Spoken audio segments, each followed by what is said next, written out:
Yaponiya teleshoularni ustidan ancha yildan beri ko'rib kelishadi. Nafaqat g'alatiligi uchun, balkim hayotga xatarlik bo'lgani uchun ham. Men aniq bilaman, siz ko'pingiz yaponiyaliklar g'alati kiyimlarni kiyib, tushunarsiz shartlarni bajarayotganini ko'rgansiz. Lekin Yaponiyani cringe-ni eng cho'qqisi Susunopa, Denpa, Shonen ko'rsatuvi edi. Bu yerda odamlar taniqlik bo'lish uchun 7 minut hayotlariga xavfli bo'lgan ishlarni bajarishadi. Masalan, Afrikadan Yevropaga pulsiz yetib borish, plot yasab odam yashamaydigan oroldan qochib ketish yoki esa sizni yaxshi ko'rgan beysbol komandangiz yutganda ovqatlanish. Lekin bu hammasidan sovrinlik marafon tok-shou o'tib ketdi. Hammasi qanday boshlangan edi? Xonaga 20 ta komediya bilan shug'ullanishni boshlagan odamlarni yig'ishdi va ularning orasidan lotereya usuli bilan bittasini tanlab olishdi. Va omad Tamauki Hamatsuni tanladi. Rejissyorlar Tamaukini omadlik deyishdi va uni omadi hali unga kerak bo'lardi. Uni kichkina kvartiraga olib borishdi.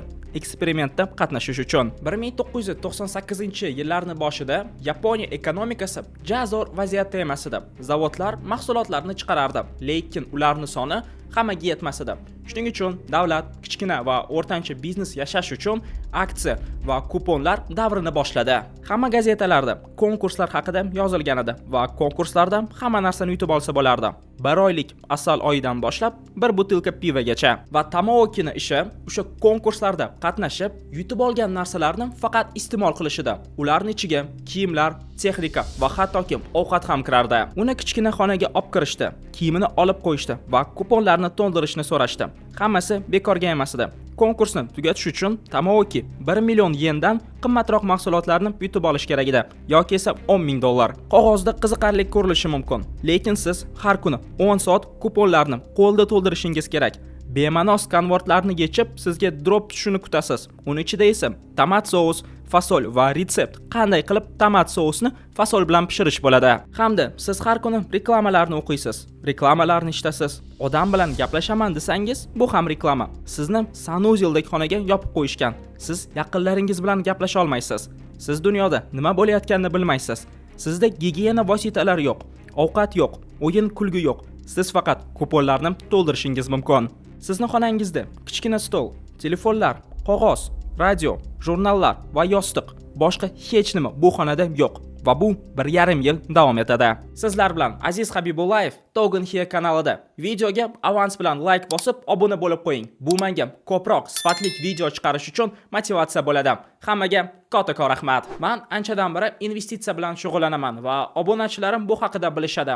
2 yil oldin bu ancha qiyin narsa edi, ayniqsa Rossiyada ishlab yurgan O'zbekiston fuqarosi uchun. Lekin endi bu muammoni yechimi bor. Agar siz Rossiya fuqarosi bo'lmasangiz ham, siz T-bankni Black kartasini ochishingiz mumkin va u sizga brokerlar hisobini ochib hamda investitsiya bilan birga sarmoya kiritishni boshlashni imkoniyatini beradi. Agar kartangiz bo'lmasa ham, uni bir necha daqiqada onlayn rasmiylashtirish mumkin. Brokerlar hisobini qanday ochish mumkin? Tavsifdagi havolaga o'ting yoki QR kodni bosib arizani to'ldiring. Hujjatlarni imzolash uchun qulay vaqtda vakilimiz bilan uchrashing. Mobil ilovani oching. Vakilimiz uni uchrashuvda o'rnatishga yordam beradi.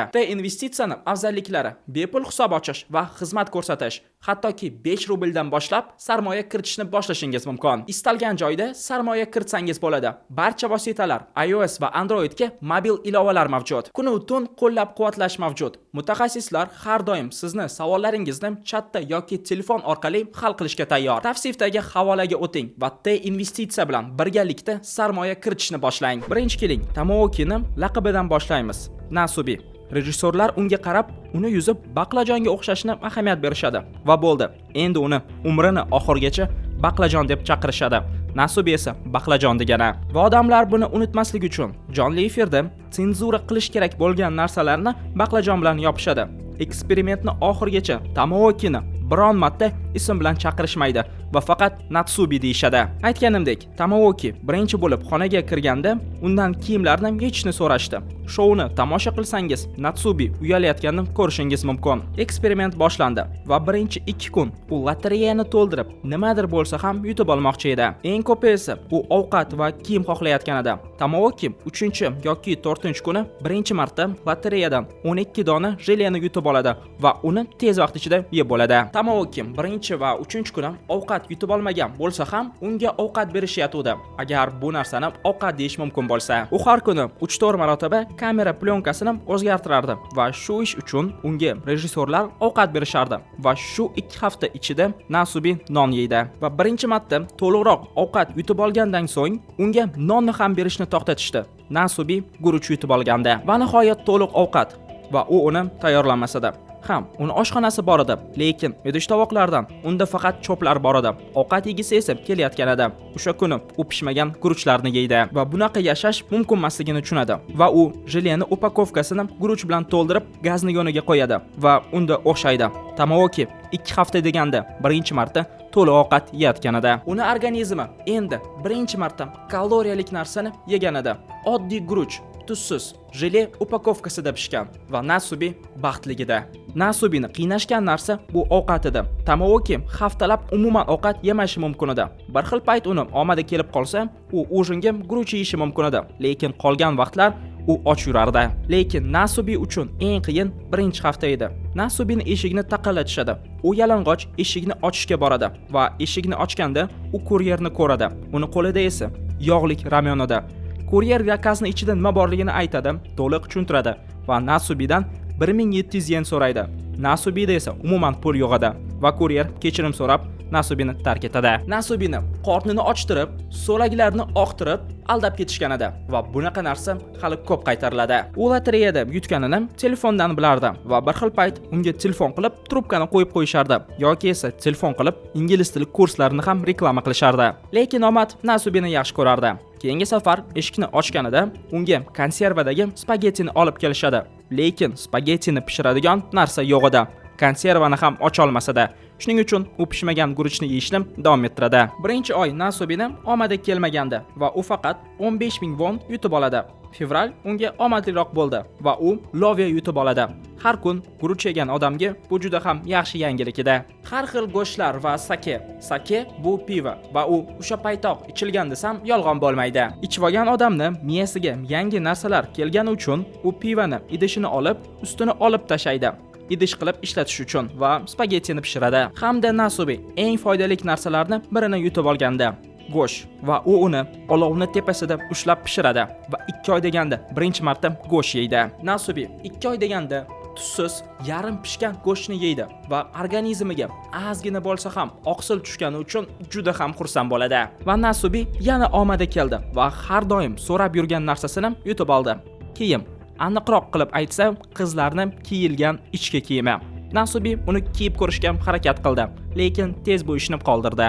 Yaponiyada siz avtomatlarda bizga o'xshab suvni o'rniga kiyilgan ichki kiyimlarni sotib olishingiz mumkin. Uni hattoki kim kiyganini ham rasmini qo'yib qo'yishadi. Agar Yaponiya haqida to'liq video xohlasangiz, kommentariyada bu narsa haqida yozib qoldiring va bu video 8000 ta like yig'sa, men Yaponiya haqida video chiqaraman. Nasubini omadi kelayotgan edi, chunki u PlayStation 1 ga o'yin yutib oladi. Har kun bitta xonada zerikib o'tirgan odam uchun bu qutulish edi. Lekin na PlayStation'ni o'zi, na televizor Nasubida yo'q edi va yana u velosiped ham yutib oladi va depressiya bilan qo'rquvning o'rtasida turganda Tamovoki o'yinchoq yutib oladi, muhr va unga ism ham beradi. Fevral oyida u 90000 won yutib olgandi. Aprel esa oddiyroq bo'ladi. Tamovoki krevetka, chuchvara, pomidor yutib olgandi va trik lobsterni ham. Nasubi u bilan raqsga tushadi. Keyin esa pishirib yeydi. Nasubini bu hayotidagi birinchi lobster edi va u uni mankada pishiradi. Bu raqsni keyinchalik Nasubi har doim ishlatadi agar o'ziga kerakli narsani yutib olsa va odamlarga bu yoqardi. Yalang'och odam shokolad yutib olgani uchun raqsga tushardi. Yana foydali narsalardan u pilisos yutib oladi. Zubnoy pasta, shotka bilan va televizor. May eng qiyin oylardan biri edi. Oyning boshida doktor kelib Nasubini tekshiradi. Uni davleniyasini, pulsini qaraydi va xonani tark etadi. Na to'g'ri ovqatlanish, na kislorod yo'qligi doktorga g'alati ko'rinmagan edi va bu hammasi atayin davlat tomonidan muammo bo'lmasligi uchun qilingan deb o'ylayman. Va keraksiz narsalardan u oyoq kiyim, globus, krushka, suv filtri va qoshiqlarni yutib olgandi. Kerakligidan esa u choy va yana jele yutib olgandi. Juda ham kam, lekin eng katta muammo Nasubini guruchi tugagan edi va u 5-6 kun krandagi suv bilan oshqozonini to'ldiradi va bir haftadan keyin u va nihoyat ovqat yutib oladi. Itlarni ovqati. noto'g'ri tushunmadingiz. Nasubi boshqa yegulik bo'lmagani uchun yarim oy itlarning ovqatini yeydi. Sizlarda bir savol paydo bo'lishi mumkin. Nimaga Nasubi bu hamma narsani chidaydi va bu kichkina korobkani tark etmagan? Bitta narsa bu bankada pishgan guruchni yeyish, boshqa narsa esa yarim oy davomida itlarning ovqatini iste'mol qilish. Nasubim o'zi aytishi bo'yicha u hech qanaqa shartnomalarga qo'l qo'ymagan edi, lekin prodyuserlar ham jin emas edi va Tamaokiga bir narsani va'da qilishgan edi. Shon sharaf. Agar sen ko'rsatuvda g'olib bo'lsang, seni boshqa ko'rsatuvlarga ham chaqirishadi. Keyinchalik esa o'zingga ham ko'rsatuv ochib beramiz deyishgan edi. Nasubi 22 yoshlik endi boshlayotgan komik edi. U hali hayotda o'zini topmagan edi va hali nima qilishni bilmas edi. Bu shou esa uni karyerasiga juda ham yordam berardi. Hamda Nasubi har kuni o'z kundaligini olib bolayotgan edi va har kecha uni prodyuserlar olib kopiya qilib ommaga sotishardi va kunlardan biri u qaysidir dokumentga qo'l qo'ygan va agar u bu xonadan chiqsa, uni o'zi va bolalari teleshouga ishlashga to'g'ri kelardi. Hamda Nasubining hech qanaqa kiyimi yo'q edi va kiyimsiz unga ko'chaga chiqish bu uyat ish edi. Mayli keling, Nasubiga qaytamiz. Yarim oy u itlarning ovqatini yegandan so'ng u va nihoyat 10 kilo guruch yutib oladi va yig'lab oladi. Iyul omadlik chiqdi. U go'sht bilan mangal yutib oldi va go'shtni pishirdi. Hamda u nori yutib olgandi va guruch bilan anigiri pishirib yeb oladi. Yana u choynak yutib olgandi. Lekin o'sha kunni o'zida Nasubining ko'zini bekitishadi. Kechasi 5 soat uni Yaponiyaning boshqa joyiga olib borishadi. Yana o'sha xona hamma yutib olgan narsalari bilan. Rejissorlar bu joy omadliroq deyishadi, lekin haqiqatdan esa jurnalistlar bu tok-shou qayerda bo'layotganini bilib olishadi va ular ham o'zlarini haypini olishmoqchi edi. Endi keling, nimaga bu video shunchalik ko'p prosmotr yiqqanini aniqlaymiz. Chunki kimga qiziq, 22 yoshlik erkak yalang'och kameraning yonida yugurib yuribdi. Lekin men o'zim bu videoni qilayotganimda YouTube'da 360p kachesida 3 soat yalang'och yugurib yurgan odamni ko'rayotgan edim va ekrandan boshimni ko'tara olmadim. Tasavvur qiling, bu raspakovka bilan CS:GO'dagi keyslarning chachilgan narsasi. 22 yoshlik bola lotereyani to'ldiradi va uni eshigiga taqillaydi. U posilkani oladi va bizga aytmasdan u yerda nima borligiga reaksiya qiladi.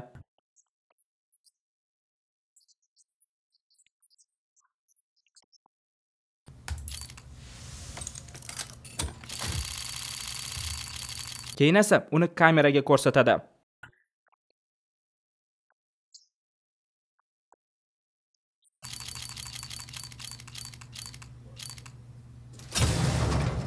CS:GO'dagi keyslar bilan qanaqa farqi bor? Va endi nima deb o'ylaysiz? Bu shou shunchalik ko'p prosmotr yig'adi. Nasubi yutib olgan hamma mahsulotlarni berishadimi yoki u umuman bir marta bo'lsa ham nimadir yutib olganmi? Va bu qanchalik yomon bo'lsa ham eng zo'r biznes edi. Tasavvur qiling, davlat ekonomikasi juda ham pastda. 22 yoshlik odamni esa 17 milliontadan ko'proq yaponiyaliklar kuzatmoqda va u oddiygina guruchga soatlab xursand bo'lishi mumkin. Bundan aqlliroq va yaxshiroq reklama o'ylab topish mumkin emas edi.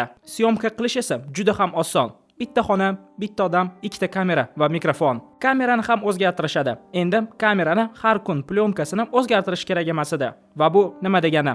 Sifroviy kamera bilan videoni bittada kompyuterga chiqarish mumkin edi. Kompyuterdan esa televizorga. O'zi Nasubi qanaqa shartnomaga rozi bo'lgan edi? Bu oddiy eksperiment. Agar o'xshamasa, senga pul to'lanadi. Plyonkalar esa tashlab yuboriladi deyilgan edi. Agar o'xshasa, senga o'zingga keraklik va yoqadigan narsalarni qoldiramiz. Qolganini esa kes tashlaymiz degan edi. Lekin Nasubi hali bilmas edi. Uni har bir qadami jonli efirdan bo'layotganini. Odamlar Nasubini yaxshiroq tushunish uchun esa Nasubi har kun yozib yurayotgan kundaliklarni odamlarga ham ko'rsatishardi. 98-yil rejissorlar Nasubini hayotini jonli efirga qo'yishadi va 24 ga 7 montajyorlar uni senzura qilib tanasini baqlajon bilan yopishadi va Nasubini har kun jonli efirda 1.6 million odamlar kuzatayotgan edi va Nasubi o'zi bu haqida bilmas edi. Avgustda u tarvuz, manti va yana guruch yutib olgan edi. Lekin avgustning oxirgi 2 haftasida Nasubi hech nima yutib olmagandi va bu narsani to'g'irlash uchun unga sovrin berishdi. Nima deb o'ylaysiz? O'ylash uchun 5 sekund vaqt beraman.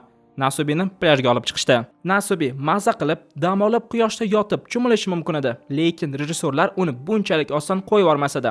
Uni kechqurun turg'izishadi, soatlab yo'l yurishadi, kemaga o'tkazishadi, soatlab yana yo'l yurishadi va plyajga tushib, unga mangal, zajigalka va krugni berishadi. Qarang, ularni u yaqin kunlarda yutib olganda. Nasubi qanchalik qiyin vaziyatdaligini tushunmasangiz, birinchi bo'lib u suvga borib uni ichishni boshlaydi. Nasubi jinnimas edi va dengiz suvi sho'rligini bilardi, lekin u atayin dengiz suvini ichgan edi. Tuzni ta'mini sezish uchun. Keyin esa u yaxshi dam olgandi. U orolda yurib dengiz mahsulotlarini yeydi.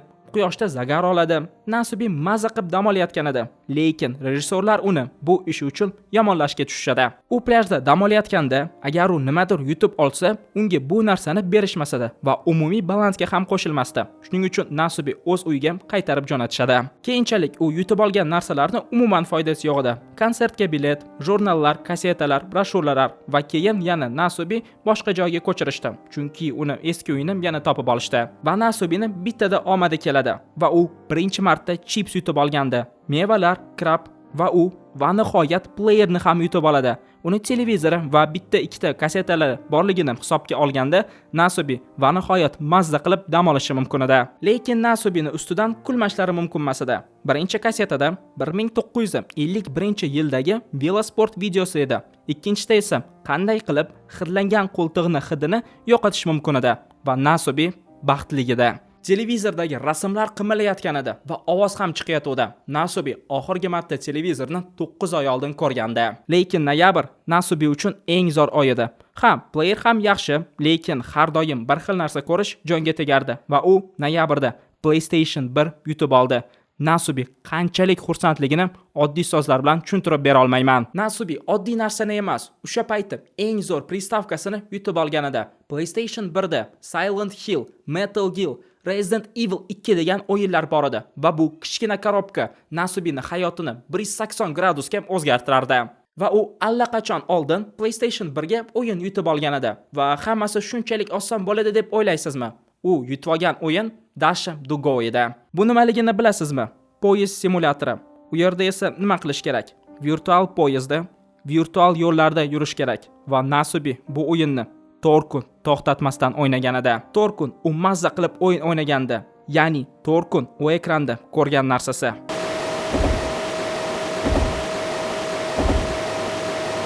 U shunchalik ko'p PlayStation o'ynardiki, u lotereyalarni to'ldirishni unutib qo'ygandi va o'yinni o'ynashni to'xtatdi.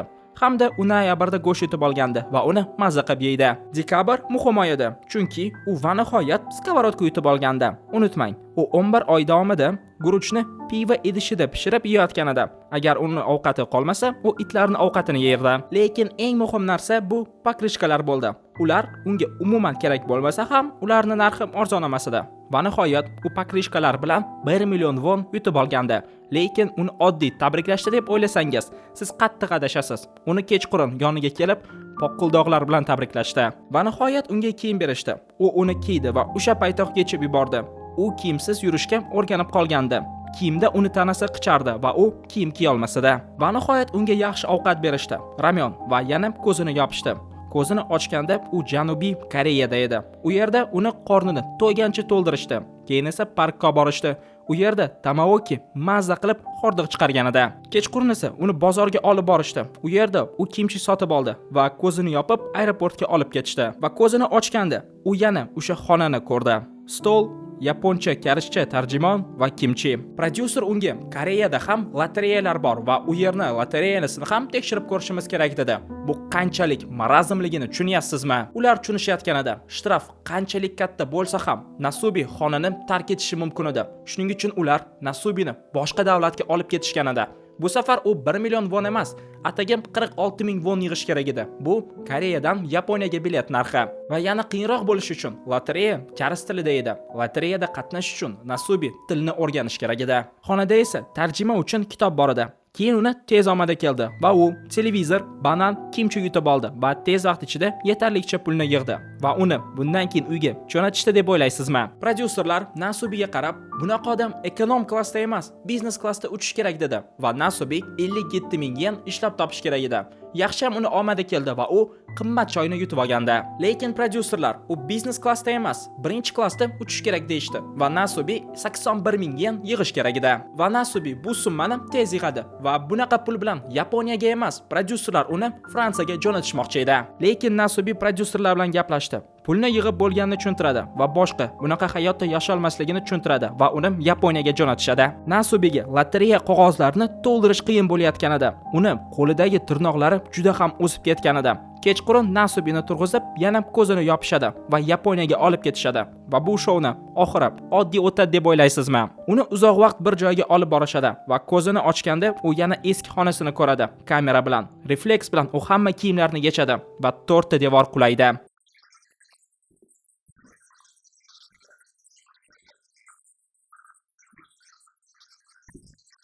Nasubini minglab odamlar kuzatib turganda, Nasubi qo'rqdi deyish yolg'onroq bo'ladi. Nasubi shokda edi va o'sha yerdayoq unga haqiqatni aytib berishadi. Har kuni uni jonli efirda ko'rsatishayotganida, uni yuzi jurnallarni boshida edi.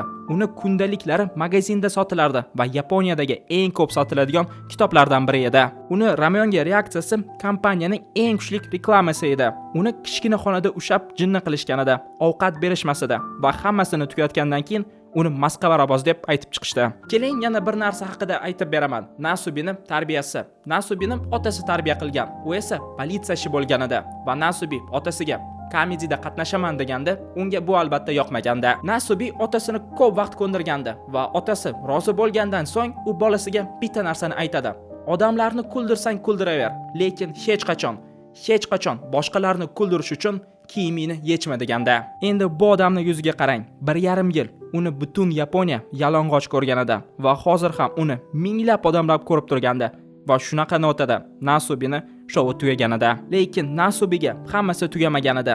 Nasubiga pul to'lashdi, lekin unga to'langan pul prodyuserlar topgan pulni yonida dengizdagi tomchidek suvida. Lekin boshqa tomondan u shon sharafni olganida. Aqli past, o'yinchoqlari bilan yalang'och raqsga tushadigan odamni sharafini olganda, uni har xil shoularga chaqirishardi va teleshoularda jinni odamni rolini o'ynash kerak edi va u biron marta rozi bo'lmaydi. Uni komik bo'lish karyerasi tugaganida, birinchi yarim yil u odamlar bilan gaplasha olmagan edi. Ko'chaga chiqib hazil qilmoqchi edi, lekin unda qo'rquv bor edi.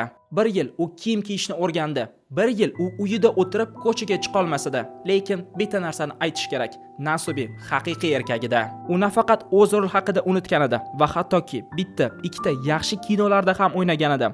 O'zini teatr maktabini ochadi va hozir xayriya bilan shug'ullanib kelmoqda. Yaqinda esa u Everestga ko'tarildi. Ancha yil oldin u qiyin vaziyatga tushgan bo'lsa ham, hozir u yuzlab odamlarga stressdan chiqishga yordam beryapti. Nasubi ustidan kulgan rejissyorlar esa hech qaysi biri qilgan ishiga javob bermadi va yomon ish qilmaganmiz deb aytib chiqishadi. Lekin yillardan so'ng prodyuser va Nasubi intervyuda gaplashib qolishdi. Rejissyor Nasubidan kechirim so'raydi va bizni ko'ngli ochiq Nasubi uni kechiradi. Va bu shovni ko'rayotganimda bitta narsani tushuna olmadim. Odamni ustidan yillab kulishgan va odamlarga bu yoqardi. Nasubi shovini odamlar qanday qilib mazza qilib ko'rishini bilishding. Va bitta narsa meni qo'rqityapti. Truman Show, Kalmar o'yini yaqin yillarda bizni televizorlarimizda paydo bo'ladi. Faqat teleshou bo'lib. Videoni shu yergacha ko'rgan bo'lsangiz, like bosib obuna bo'lib qo'ying. Bu menga ko'proq va sifatli video chiqarish uchun motivatsiya bo'ladi. Sizlar bilan Aziz Habibullayev Togun He kanalida edi. Hammaga katta rahmat.